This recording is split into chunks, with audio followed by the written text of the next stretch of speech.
Yo, what's popping? I got three matches coming from day three, week one of the Countdown Cup qualifiers. First up, the Vancouver Titans against the London Spitfire. But before I get into this, like this video, subscribe for more daily Overwatch League content, share this video with any friends you may have, and comment down below your thoughts on any of the matches I review today. So 3-1 victory for London here with Vancouver playing Aspire, King, Mirror, Massa, and Sky Reaper. I foresee maybe some problems for Vancouver in this meta as they simply didn't want to play false, even on like Junkertown where you'd expect a Sigma. So some odd stuff going on there. From London, we have Shax, Backbone, Hottie, Admiral, and Khan, with Sparker still riding the bench from the majority of this match. Anyway, we get the Busan, which is a 2-0 Vancouver win, where they're playing Tracer, Sombra, Doom, Brig, Ana on Sanctuary, and London playing Tracer, Sombra, Ball, Lucio, Zen. So Vancouver's just capitalizing on how little healing the London backline provides, end up winning the round 100-31. And basically, whoever is hacked just gets blown up, regardless if it's Hottie with 900 HP or whoever it is. The London backline just doesn't have the capability to keep them alive. Whereas the Vancouver backline, it's a lot more sturdy. They have a lot more longevity going on there with the Brig packs that inspire on a nade. And London can't really blow up the hack targets as quickly, letting Vancouver pretty handedly win this first round. Then we go over to downtown, which is 100-99 for Vancouver. Hottie goes over to the Winston, and Kong goes over to the Ana. So now that London has this more heal-oriented backline, they're able to take a mirror a lot more easily, with Khan getting some good sleeps and getting some big aunties, and Hottie's just allowed to be a lot more aggro with this extra healing he has.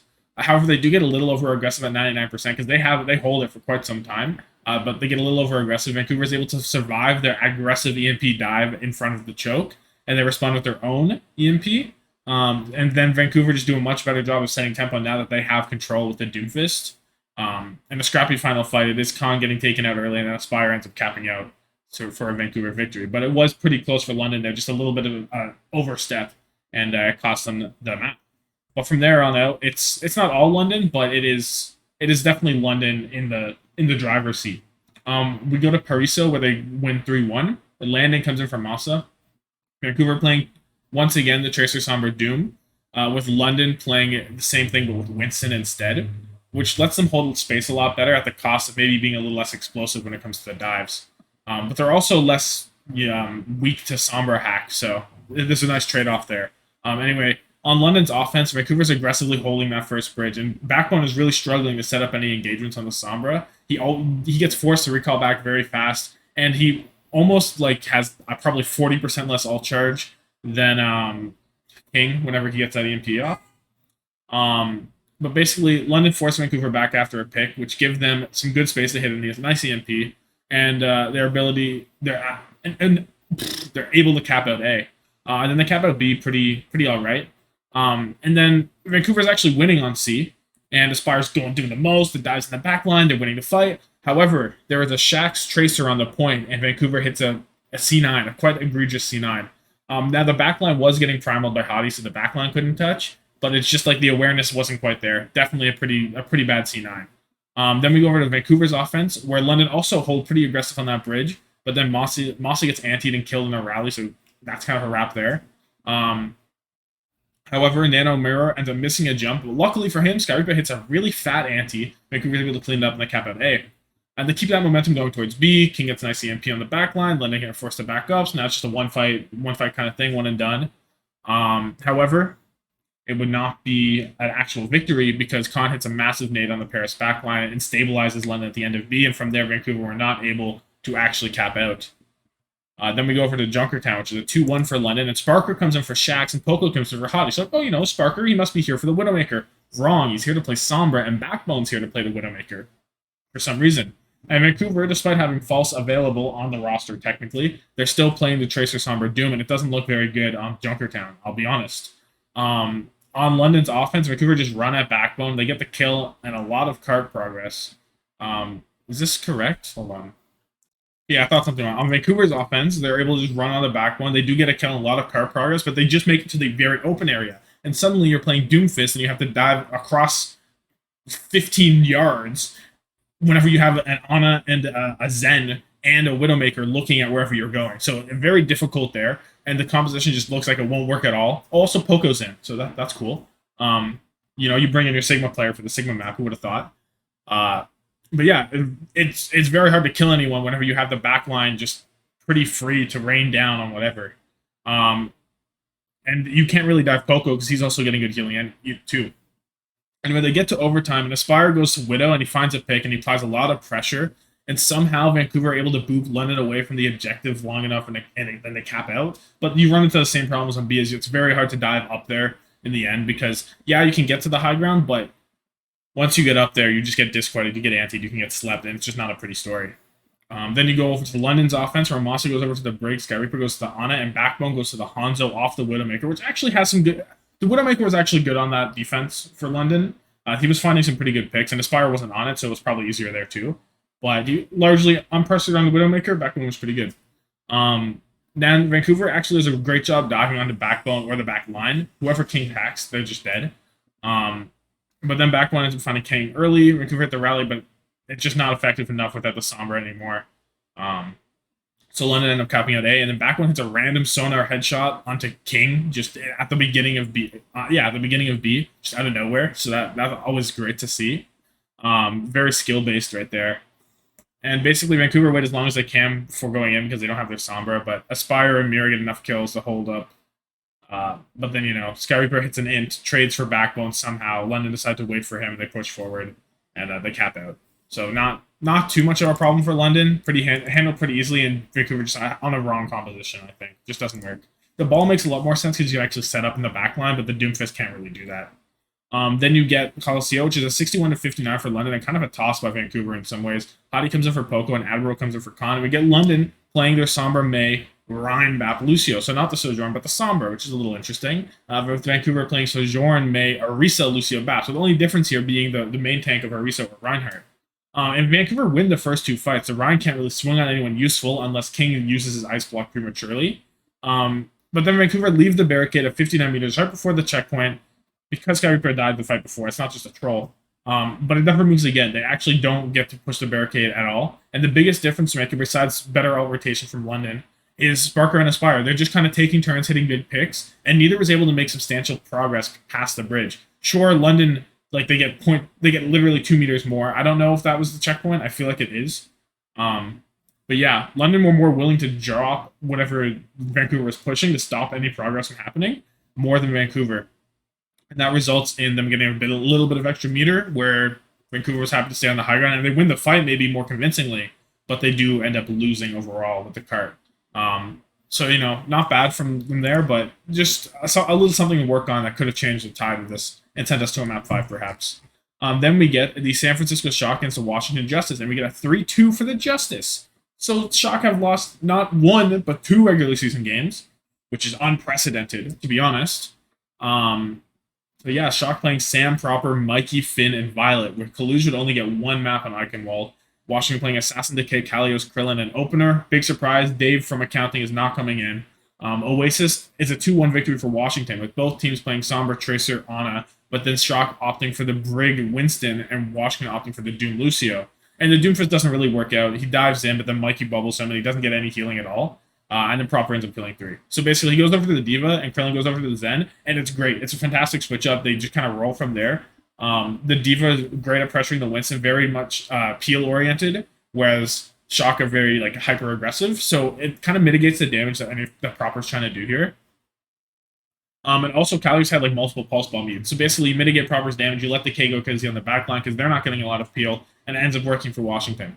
University ends up being 100-0 for Shock on the Orisa mirror, with Shock playing a Hanzo Echo compared to Washington playing a Sombra Tracer. And the Hanzo Echo plays a lot more slow, and Washington just keep trying to run in, but they can't actually finish off kills enough on anything to really make it useful. And Proper on the Echo is able to do a ton of damage, rain down things. The Hanzo is able to live out long enough to pressure down Kalios. He does swap over the Doom, but it doesn't really work there either because you have to dive onto the backline, but they're kind of hiding off to this hallway beside point, so you can't get a good dive in there. Mikey's being really annoying on the Orisa, and just doesn't really work out for them.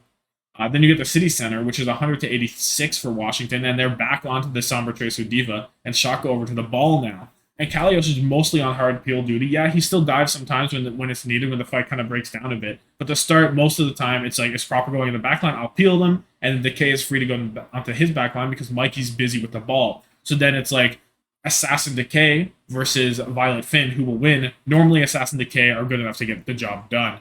Eventually, Twilight or Violet does swap to Brig. Twilight's not on this team anymore. Um, and it doesn't. It kind of helps, but it still doesn't stop the main problem here, which is Decay and Assassin going kind of crazy. Anyway, scrappy fights break out, which put Washington on top, which you kind of expect. Get proper benefits from the scrappy fight, but I think the K and Assassin probably have a better time, especially the Diva too. I think the ball's much better at getting like very controlled engages where you know what you're a good solid one engagement and you're done. Well, the Diva can probably be a bit more flexible with how she wants to play a fight, so that benefits them, and they end up winning out on top. The K, of course, hits a nice 2K pulse in the backline to close out map 1 and get a Washington lead in the series. Then we go over to Eichenwald, where it's a 3-2 win for Shock. Kilo comes in for Sam, and Kalush comes in for Mikey. We get Shock playing Ash, Torbjorn, Junker, Queen, Bab, Zen on the defense, with Washington playing Echo, Sojourn, Doom, Zen, Ana, but that Echo quickly becomes a Genji, and it's honestly pretty good holds from Shock here.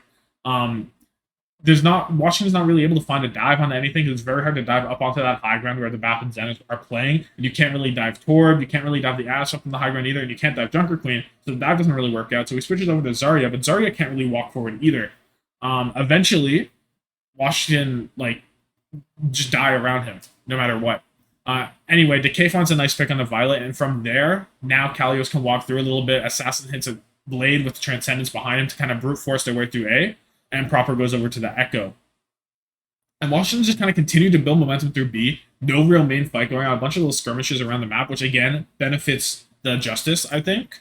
And it also really helps because Kalius doesn't have to swap off of the Zarya. He just has no need to. So he gets to maintain energy and ult charge. Well, not ult charge because he uses the cap out, but he gets to stay on Zarya into C. If they lose a single fight, he probably has to go over to the Diva, right? Which might interfere with their plans. Anyway, Shock surprisingly took a stand on C where, Zarya is best on this map. And Kalish gets a bit over aggressive, and he hits a nice grab and it hits the backline, but then Violet's able to trank it. So he kind of walks into the trank. His team dies around him. If he played a little less aggressive, maybe they get a fight win there, or maybe they at least don't die as much. But Shock hold on at the end of C. Then we get Shock offense, and they are kind of pissed because they kind of roll this after a second. So for the beginning, both teams are on Ashe, Genji, Diva on a Zen, except Washington are not on Ashe and Genji. They're on Sombra, Sojourn, but whatever. And Washington's holding the choke very aggressively here. Shock can't really find any space to make plays for a long time, but then Washington in a bit too hard on an Assassin EMP, and great peel from Kaluj on that EMP to make them in to kind of incentivize it. But as soon as they get an int, Shock run it down and they cap out A. And then from there, Shock are doing a great job of isolating Kalios and the Diva. Shock can kind of keep the momentum going to C, and they use some ults, and they end up capping out pretty easily. So Shock looking like the old Shock here, or the Shock that we're used to this season, rather. Yeah, that sounds better. But Dorado is a 2-1 for Washington, with Mikey coming back in for Kaluj. And Kaluj would have a 100% win rate in this match, but for some reason, Mikey is here for 4 maps. Anyway, we get Shock playing Tracer Genji Ball on a Zen, and then we get Washington on the Sombra Tracer Diva, and it's really weird to me that Shock don't enjoy the Sombra as much into the Diva, because you would think, oh, well, maybe if your dive isn't working because of the DM, you would just go Sombra. You can either get better damage onto the hack target, or you can, hack the Diva who's DMing, and hopefully your dive should work out, but it just doesn't work out like that. They just don't do it. I don't know if maybe Sam or Proper, I mean, you're never going to put Proper on Sombra, but I don't know if you don't want to put Sam or Kilo on it, because I guess they played it a little bit, but not really enough to... Not enough, I think. I think it really would be a useful tool in their arsenal. Cannot speak. So, Shock are pretty explosive. They cap A pretty fast. Proper's going pretty hard on the Genji, and they cap A in 2 fights with 5 ults up. But then there's a really smart play from Assassin, where he EMPs very fast, a huge tempo EMP. Decay ends up killing both supports. And now, the ult range is pretty even, because both teams have 4 ults, because Proper may have used a Blade in that fight and lost. But then from here, Shock don't really build on that. The ball doesn't find as much... The ball struggles to control the high ground as much as Diva. Diva is able to fly up and down a lot more conveniently, get better peel, of course, all that. And Washington holds solid. Despite Proper having some heroics late into the round with a duplicate onto his Krillin and the nice Zenyatta play, and Kilo getting to the high ground and kind of free-firing on guys, Washington holds strong with their ultimates. Decay pops off a bit too, and it just great map control from the Washington Justice here. Then we go over to their offense, where Kilo goes onto the Ash and Decay goes onto the Ash, but Decay doesn't find any value in Ash. So he swaps over to the Tracer pretty quick, and they're able to find a quick dive onto the Shock supports. Then Kalios proceeds to trade Mech for a kill on Proper, which is actually a great idea because he has the bomb available, so he's able to go hyper aggressive and do that. And if you take out Proper, you take out the Shock, so they cap A after basically one fight and a pick. And then you get Assassin, a good EMP, Violet dies, and Washington just push Shock back, and they use also secure the map win. So honestly, a great showing from Washington here on the Diva, and kind of showing that maybe the ball isn't always the pick still. Then we get new Queen Street, 60-6 to 57 for Shock. And honestly, there was not a lot of progress, a lot of neutral fights until the very end there. And Washington were always so close to getting that checkpoint, but there would always be a pick from somewhere, whether it be Kilo, it could be Violet. Someone's getting a pick on Washington, they always back out. I feel like if they maybe just said, fuck it, we're going to go in, get a nice 4v5 win here, try and squeak out some objective, they maybe would have had the checkpoint, had a better odds here, but it doesn't happen. Maybe a little too passive at times, but they're still figuring it out, and they look much better than normal. But yeah, basically 7 minutes, only a neutral ground. Shock finally, in the end, push through to that checkpoint off of Kilo getting a pick. Finn gets a nice window, and Proper gets some kills. But in the end, Washington was playing them very close to the very end, and Shock just barely squeaked out this map win. And then we get to Nepal, which is a 2-0 for Washington. Shock playing Cassidy, Tracer, Ryan, Bap, and Lucio on Shrine against Washington playing the Summer, Tracer, Divas, and Brig. And Washington just kind of run over Shock because, like, what is the Ryan swinging on here? He can't get to the back line. Diva's not really worth swinging on. So you get a hack off onto the Bap or onto the Lucio, and suddenly they just fall over. So I don't know what the goal was here for Shock. I don't know what they expected, but they switched quickly to Sojourn, Ball, and Brig.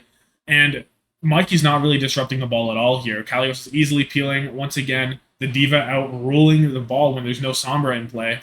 And Decay is just having a feast on the supports of the Shock.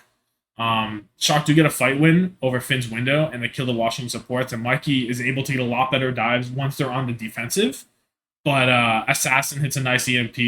Decay rolls over Violet, and then he forces Immo, and then hits a straight up stick onto Finn. Crazy play. Looked really cool. A nice lob. He lobs it. Underhand toss on the pulse bomb, and they win the round. And then Village is a straight 100-0. Both teams playing the Orisa, with Washington playing a May Reaper and Shock playing a Sojourn Echo. And Washington are setting the tempo with the Lucio. I think it's a lot better look because you get to choose your engagements way better. Proper can't get enough value on the Echo here because of how fast the Washington Justice are playing. And so Shock switch over to the Ash Ball, but it doesn't really work either. Washington continue to play very fast. Assassin's a flank Blizzard, doesn't really do anything, but it does buy a lot of space and time. And then Kalios does the same thing with the Terra Surge, basically.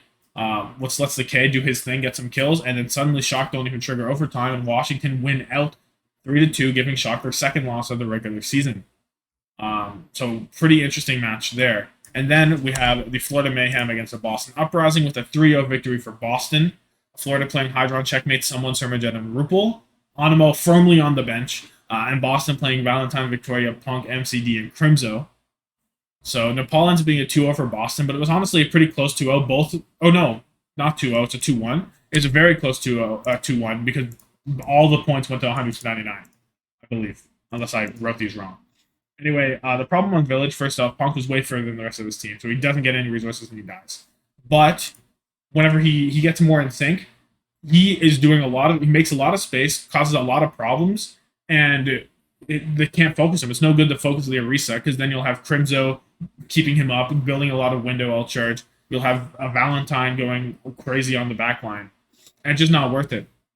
So consistently, Florida try to kill Punk, and he takes a lot of damage, but it just doesn't work out. Someone ends up dying on the Zarya, and Boston kind of cap out that first point.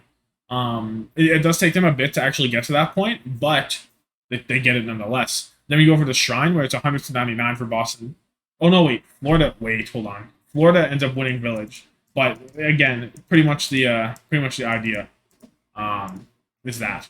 Anyway, then we get Shrine, where it's 100 to 99 for Boston. Same composition for Florida of the Sombra, Genji, Zarya, Lucio, Ana, with Boston playing Tracer, Sombra, Diva, Zen, Ana. And it's very interesting how Boston play the Diva. They basically ignore someone as long as they can until he gets maybe poked down, uses his bubbles, whatever it may be. Then they will dive onto him. They will try and kill everyone else around him first and just ignore him, which is very dangerous with how much damage a full charge Zarya can do. But Hydron has some great EMPs, and then they actually do that quite well. But in the end, someone almost gets it. He almost comes out on top. But Victoria hits a very clutch hack onto Hydron to stop the EMP from coming out, which is probably what changes this at the very end in the overtime, and Boston in the overtime. A very huge play from Victoria that goes unnoticed on first watch, maybe. Well, they show a replay, but like you don't notice it. It's very hard to notice. Then you get Sanctuary, which is 100 to 99 for Boston. Florida playing Ash, Tracer, Sigma, Zen, Ana. Boston playing Tracer, Ash, Orisa, Zen, Bap. And the Orisa doesn't really work out that well at first because Punk, it works out at the beginning because he can just speed in. Well, not speed in, but he can run in with the spear spin onto someone and denies high ground from Florida. And he's also very good at eating nades and dynamites with his spear spin. You can tell that boy plays Diva because he eats those like very well. Because one nade hits him and suddenly it's a lot worse because you can burn down an Orisa even if she has the Fortify up. It just takes a lot of effort, especially when she's antied. But anyway, eventually they're able to force him off of the high ground because Sigma will win the poke battle in the end. Boston do a really cool play where they just put Bob on the point because someone can't really go over there on the Sigma or else they give up the high ground control. So they do cap the point out there, but they lose the fight anyway, and Punk goes over to the Sigma now. And Ripple hits a really sick play where he hides right in the corner, hits a 4K nade, and Boston crumble.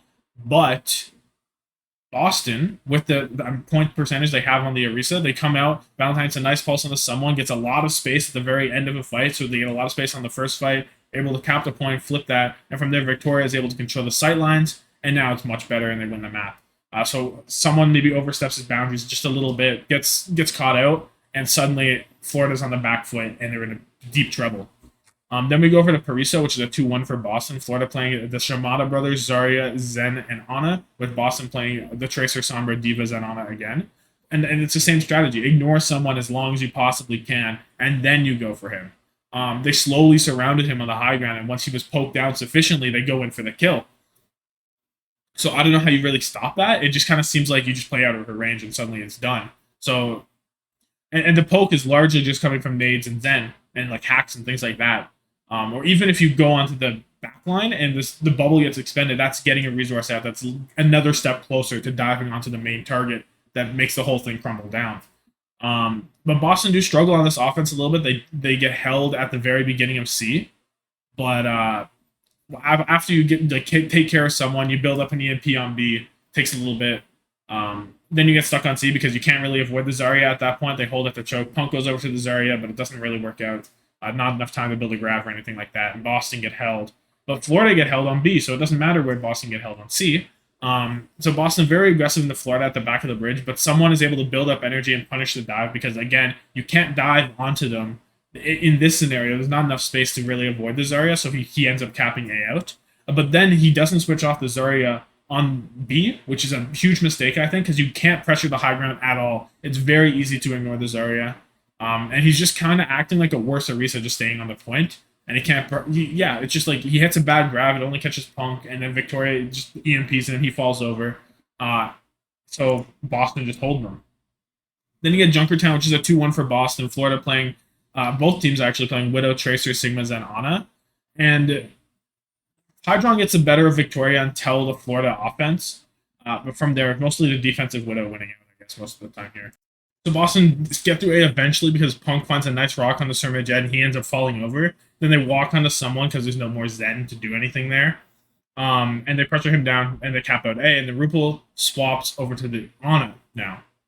I think he was on. I think he swaps over to the BAP there, actually. And Boston just kind of slowly advance on the cart, let Valentine do it, because they don't really want to commit anyone else to the cart.